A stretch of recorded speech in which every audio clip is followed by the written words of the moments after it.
You check your bank account. There's money in it. Not a lot. Not nothing. Just enough. And somehow that's worse, because now you're not broke enough to panic, but not rich enough to relax. You're stuck in the middle, where everything feels expensive, time feels scarce, and every decision carries just a little too much weight. This is what nobody tells you about money. We don't experience wealth in numbers, we experience it in pressure. And that pressure changes at every level. Right now, more people are thinking about money than ever before. Not just how to make it, but what it actually does to your life. Because for decades, we were sold a simple idea. More money equals less stress, more freedom, more happiness, a straight line upward. But when you actually look at how people live across different income levels, something strange happens. The line isn't straight. It bends, it loops. And in some cases, it traps you. So instead of talking about wealth like a number, let's talk about what it feels like, level by level.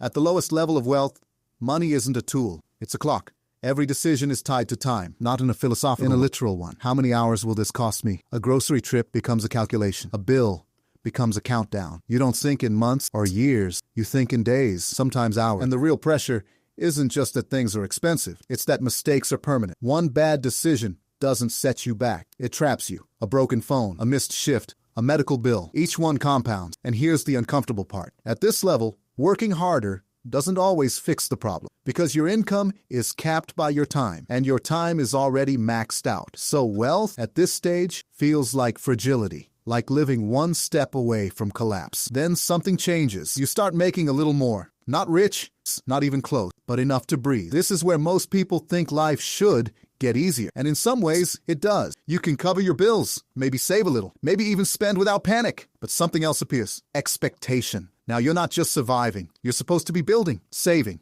investing, planning. And suddenly, money stops being about today and starts being about every version of your future. Retirement, emergencies, opportunities. It's no longer, can I afford this? It's, am I ruining my future if I do? This is where a strange kind of anxiety sets in, because you finally have something to lose. And the more you gain, the more careful you become. Wealth at this level feels like responsibility. Keep going. Income rises again. Now you have stability, real stability, savings, investments, a buffer. On paper, this is where stress should disappear. But instead, it mutates, because now money isn't just about safety. It's about optimization. You start noticing inefficiencies, taxes, fees, missed opportunities. You realize that two people earning the same amount can end up in completely different places based on decisions that aren't obvious. And this is where the system reveals itself, because wealth doesn't just grow from income. It grows from structure, how money moves, where it sits, how it compounds. At this level, the game changes from earning to positioning. And the uncomfortable truth is this: small advantages start to matter more than big effort. A better investment vehicle, a smarter tax strategy, access to information others don't have. The gap doesn't widen because someone works harder. It widens because someone understands the system slightly better. Wealth here feels like a puzzle, and the pieces aren't evenly distributed. Push further. Now you're in high-income territory. Top percentages. The outside world sees success, but internally, something else is happening. Your lifestyle expands, quietly, gradually, inevitably. A better home, better travel, better everything. And none of it feels excessive. It feels normal. This is the level where the biggest illusion takes hold, because your income has grown dramatically, but your freedom hasn't kept up. In some cases, it's decreased. More responsibility, more expectations, more people depending on you. Your expenses aren't just higher, they're fixed at a higher level. And that creates a new kind of pressure, maintenance. You're no longer chasing growth, you're defending a lifestyle. And losing it would feel like failure, even if you're objectively still doing better than most. This is where wealth starts to feel like a treadmill. Fast, impressive, but hard to step off. Now we move into real wealth, not income. Wealth. Assets that generate income, investments that grow on their own.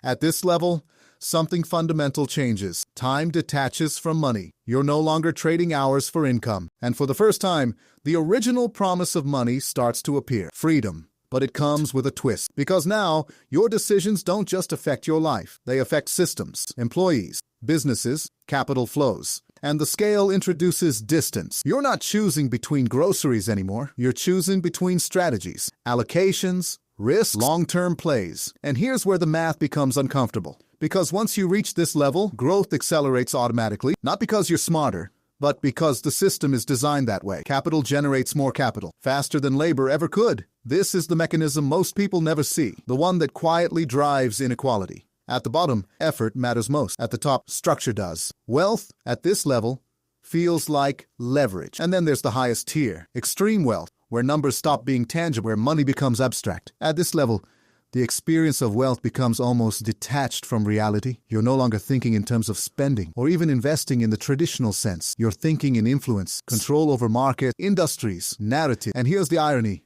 At this point, money solves almost every practical problem, but it introduces a different kind of uncertainty, because when resources are unlimited, decision-making becomes philosophical. What matters? What's worth building? What's worth changing? The constraints that once guided you are gone. And without constraints, clarity becomes harder, not easier. Wealth, here, feels like abstraction. So if you step back and look at the full picture, something becomes clear. Each level of wealth doesn't just change what you can buy, it changes how you think, what you fear, what you optimize for. At the bottom, it's survival. In the middle, it's security. Above that, it's efficiency, then status, then leverage, then meaning. And the transitions between these levels are where most of the tension lives, because you don't notice them happening. You just feel the pressure shift. Now here's where the public narrative breaks down. We're constantly shown the endpoints, the luxury, the freedom, the extreme, but almost never the transitions, the messy middle where expectations rise faster than comfort, where income increases but anxiety doesn't disappear, where the system becomes more complex the closer you get to winning. And this creates a dangerous illusion that the next level will finally fix everything. But if you've been paying attention, it doesn't. It just changes the problem. So what's actually happening underneath all of this? It comes down to three forces: time, risk, and compounding. At lower levels, time is your primary asset, but it's limited. At higher levels, capital becomes your asset, and it compounds. But compounding doesn't scale evenly. A small base grows slowly. A large base grows exponentially, which means once a gap appears, it tends to widen on its own. Not because of effort, but because of math. And this is the part that makes people uncomfortable, because it suggests that wealth isn't just earned, it's amplified.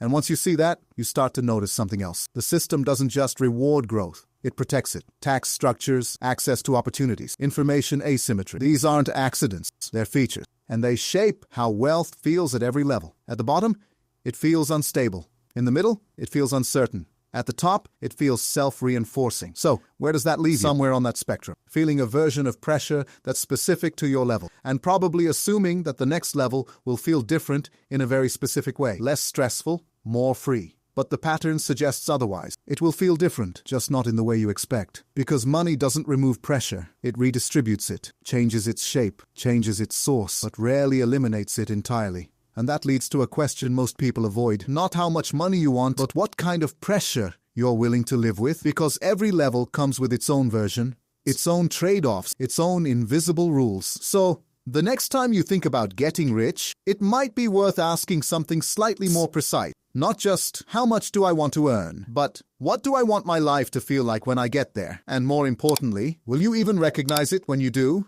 Like and subscribe for more finance tips.